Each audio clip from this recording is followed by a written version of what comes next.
Social मीडियाच्या युगात दुसऱ्यानं चांगलं म्हणावं, दुसऱ्यानं हुशार म्हणावं, ही महामारी रोगासारखी पसरत चाललेली आहे।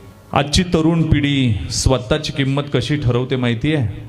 माझ्या फोटोला किती लाईक आले, किती व्ह्यूज आले, लोकांनी कमेंटमध्ये काय लिहिलं। लोकांनी जर कमेंटमध्ये चांगलं म्हटलं तर हा आनंदाने उड्या मारतो, आणि जर लोकांनी टीका केली तर नैराश्याच्या गर्तेत जातो।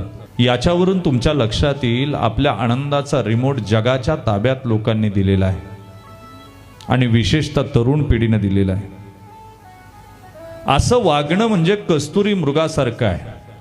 हरणाच्या जवळ कस्तुरी असते, पण सुगंध शोधण्याच्या नादात काट्या कुट्यातून, डोंगराळ भागातून, दगडातून पळत राहतं, आणि शेवटी कळत नाही की ज्या सुगंधासाठी मी आयुष्यभर धावलो तो माझ्याच पोटात